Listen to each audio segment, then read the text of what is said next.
آج کی تراویح میں آپ نے 28واں پارہ آدھا اور 29واں پارہ پون سنا ہے، جس میں آپ نے سورہ صف، سورہ جمعہ، سورہ منافقون، سورہ تغابن، سورہ طلاق، سورہ تحریم، سورہ ملک، سورہ نون، سورہ حاقہ، سورہ معارج، سورہ نوح اور سورہ جن، سورہ مزمل اور سورہ مدثر، یہ صورتیں آپ نے سنی ہیں۔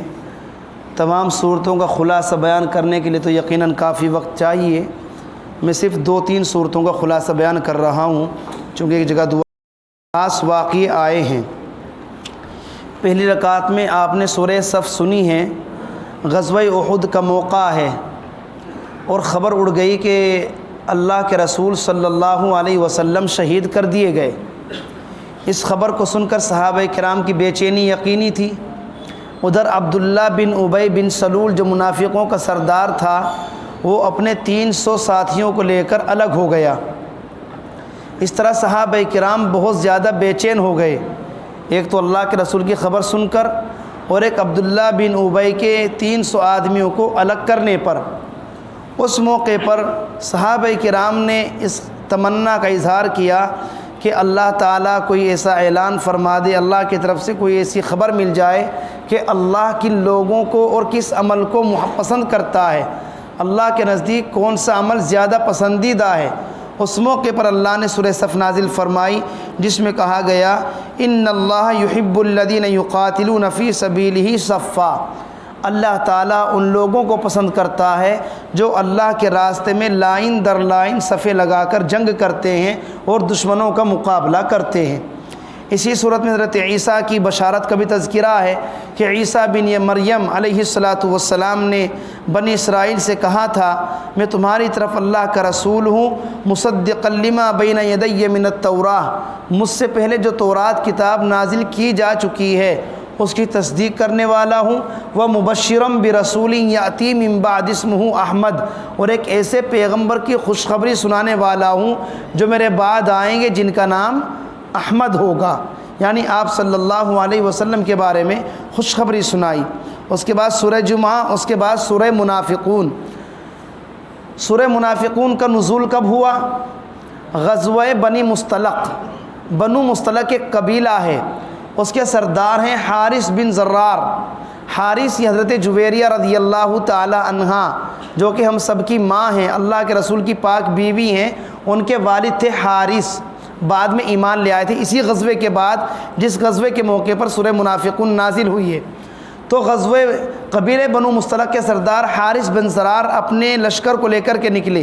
اللہ کے رسول کو پتہ چل گیا، اللہ کے رسول بھی اپنے صحابہ کرام کے لشکر کو لے کر نکلے۔ ایک کنواں ہے جس کا نام مریسی ہے، اسی لیے اس غزوے کا نام غزوہ مریسی بھی ہے اور غزوہ بنو مصطلق بھی ہے۔ اس کنویں پر جا کر پڑاؤ ڈالا۔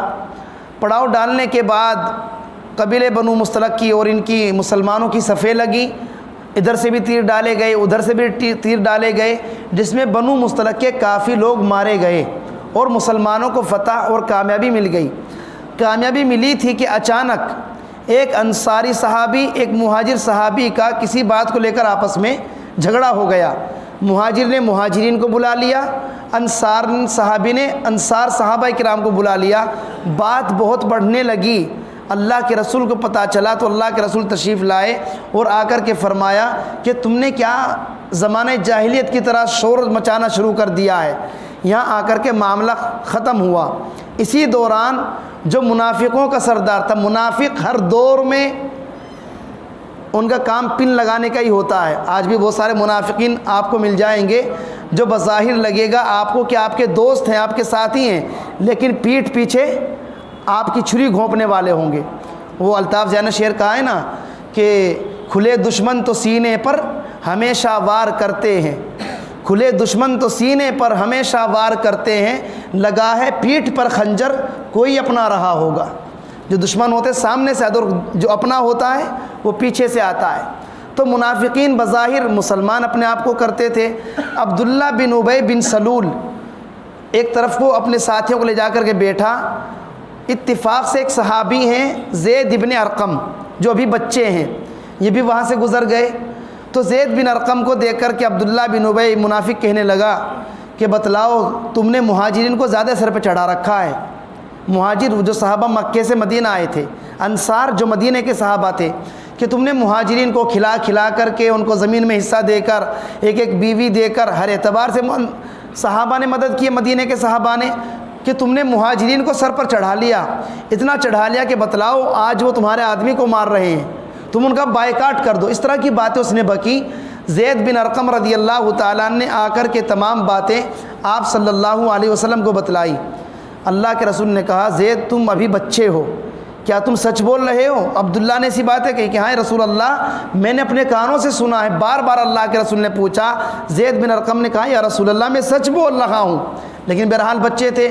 عبداللہ بن ابی جو بظاہر مسلمان تھا اندر سے منافق، اس کو بلایا گیا، یا رسول اللہ یہ زید جھوٹ بول رہا ہے، میں نے تو کچھ بھی نہیں کہا۔ اب اللہ کے رسول علیہ الصلوۃ والسلام زید بن ارقم پر ناراض ہوئے۔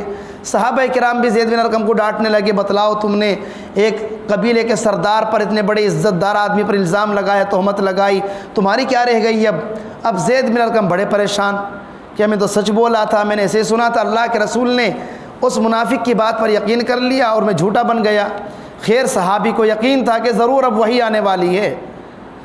خیر وہاں سے چلے، آگے چل کر کے اللہ کے رسول علیہ الصلوۃ والسلام نے پہلی دفعہ پورے دن سفر کیا، پوری رات سفر کیا، اگلے پورے دن سفر کیا، صرف اس انتظار میں کہ وحی آ جائے اور معاملہ صاف ہو جائے کہ حقیقت کیا ہے۔ چنانچہ زید بن ارقم کہتے ہیں میں اللہ کے رسول کے قریب پہنچتا تھا کہ صفائی پیش کروں، پھر ڈر لگتا تھا، میں پھر پیچھے ہو جاتا۔ میری سواری اللہ کے رسول کی سواری سے مل کر چل رہی تھی اور بار بار میرے دل میں یہ خیال آ رہا تھا کہ وحی آنے والی ہے۔ اچانک میں نے دیکھا سواری پر چلتے چلتے اللہ کے رسول صلی اللہ علیہ وسلم کی جبین مبارک یعنی آپ کی مبارک پیشانی پر پسینہ آنا شروع ہو گیا اور اللہ کے رسول کی سواری دبنے لگی۔ میں سمجھ گیا کہ وحی کا سلسلہ شروع ہو چکا ہے۔ کچھ دیر کے بعد اللہ کے رسول علیہ الصلوۃ والسلام سے جب وحی کے آثار ختم ہو گئے تو اللہ کے رسول نے پیار میں، محبت میں زید بن ارقم کا کان پکڑا اور کہا ادھر کو آ، چل وحی نازل ہو گئی ہے، اللہ نے تیرا معاملہ صاف کر دیا، تو سچا ہے اور عبداللہ بن ابی جھوٹا تھا۔ اس موقع پر اللہ نے آیت نازل فرمائی اذا جاءک المنافقون قالوا نشهد انک لرسول اللہ۔ یہ منافق آ کر کے کہتے ہیں اے اللہ کے رسول ہم گواہی دیتے ہیں آپ اللہ کے رسول ہیں۔ اللہ کیا کہتا ہے واللہ یشہد ان المنافقین لکاذبون، اللہ گواہی دیتا ہے یہ منافقین جھوٹے ہیں، یہ صرف دکھاوا کر رہے ہیں آپ کو رسول ماننے کا، دلوں میں نفاق اور کدورت چھپی ہوئی ہے۔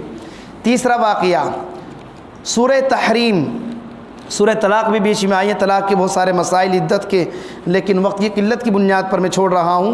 سورہ تحریم آپ صلی اللہ علیہ وسلم کا مبارک معمول تھا، آپ روزانہ عصر کے بعد تھوڑی تھوڑی دیر کے لیے تمام بیویوں کے یہاں حاضری لگانے جایا کرتے تھے، کھڑے کھڑے سب کو سلام کرنے کے لیے۔ ایک روز ایسا ہوا حضرت زینب کے یہاں اللہ کے رسول جب پہنچے عصر کے بعد تو حضرت زینب نے آپ کو شہد پلایا، اللہ کے رسول نے شہد پی لیا۔ حضرت حفصہ کو پتہ چلا تو حضرت حفصہ اور حضرت عائشہ نے آپس میں مشورہ کیا کہ اللہ کے رسول آئیں گے اور ہم یہ کہیں گے اللہ کے رسول آپ کے منہ سے مغافیر کی بو آ رہی ہے۔ مغافیر کسی قسم کی ایک جڑی بوٹی ہوتی تھی، اس کی بو آ رہی ہے۔ اللہ کے رسول پہنچے حضرت حفصہ کے یہاں، حضرت حفصہ نے کہا یا رسول اللہ آپ کے منہ سے تو مغافیر کی بو آ رہی ہے۔ اللہ کے رسول نے فرمایا میں نے تو مغافر استعمال نہیں کی، میں نے تو شہد پیا ہے۔ حضرت حفصہ نے کہا ہو سکتا ہے اس شہد کی مکھی نے مغافیر کے پھول پر بیٹھ کر وہاں سے اس کا شہد چوس لیا ہو رس، اور پھر اس مکھی نے آ کر کے شہد بنایا، اس لیے آپ کے منہ سے مغافیر کی آ رہی ہے۔ اللہ کے رسول نے فرمایا تم کسی تذکرہ مت کرنا، میں نے صرف شہد پیا ہے۔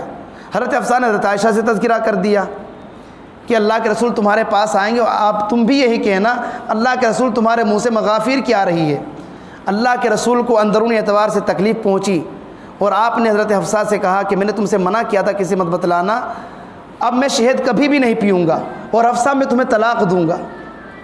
فوراً وحی آئی یا ایھا النبی لم تحرم ما احل اللہ لک تبتغی مرضات ازواجک، پیارے پیغمبر جس چیز کو اللہ نے آپ کے لیے حلال کیا شہد کو، آپ اپنے اوپر اس چیز کو حرام کیوں کر رہے ہیں؟ صرف تبتغی مرضات ازواجک، اپنی بیویوں کو خوش کرنے کے لیے۔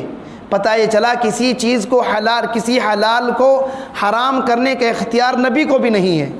بہت سے لوگ کہہ دیتے نا ارے یہ تو مفتی جب چاہیں حلال کر لیں، یہ ملا مولوی جب چاہیں حلال کر لیں، جب چاہیں حرام کر لیں، ان کے تو گھر کی شریعت ہے۔ یہ دارالعلوم دیوبند جب چاہے کسی چیز کو حلال کر دے، جب چاہے حرام کر دے۔ یہ مفتی تو فتویٰ دینے والے ہیں، پیسے لے کر کے فتویٰ دیتے ہیں۔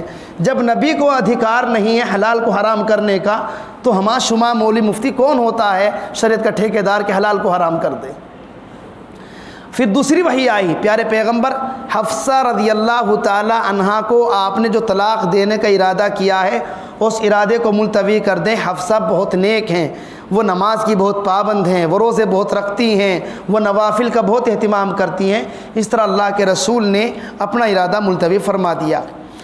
آخری صورت سورہ ملک کی فضیلت۔ سورہ ملک کا دوسرا نام سورہ منجیہ یعنی نجات دلانے والی صورت۔ حدیث میں آتا ہے جو شخص روزانہ سونے سے پہلے سورہ ملک کی تلاوت کرتا ہے انشاءاللہ اس کی تلاوت کی برکت سے وہ عذاب قبر سے محفوظ رہے گا۔ بلکہ حدیث میں یہاں تک آیا ہے کہ اگر خدا نخواستہ اس پر قبر میں عذاب ہونے لگے تو سورہ ملک دیوار بن کر کھڑی ہو جائے گی عذاب کے درمیان اور اس پڑھنے والے میت کے درمیان، اور اللہ سے یہاں تک کہے گی اے اللہ یہ میرا پڑھنے والا تھا، یا تو اس کے اوپر سے عذاب کو ہٹا دے یا پھر مجھے قرآن سے نکال دے۔ معمولی چیز نہیں ہے۔ سورہ ملک اتنا اللہ کے سامنے اپنے پڑھنے والے کے حق میں سفارش کرے، یا تو اس کے اوپر سے عذاب کو ختم کر دے یا پھر مجھے قرآن سے نکال دے۔ اب ظاہر سی بات ہے جو صورت قرآن میں نازل ہو چکی ہے اب وہ قرآن سے کیسے نکل سکتی ہے؟ وہ تو ناممکن ہے، البتہ عذاب کا ہٹ جانا ممکن بھی ہے، اللہ کے لیے آسان بھی ہے۔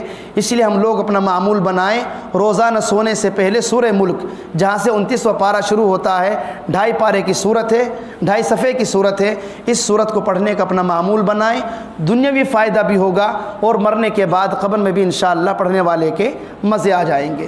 اللہ تبارک و تعالی ہم سبھی کو عمل کرنے کی توفیق عطا فرمائے، آمین۔ وآخر دعوانا ان الحمدللہ۔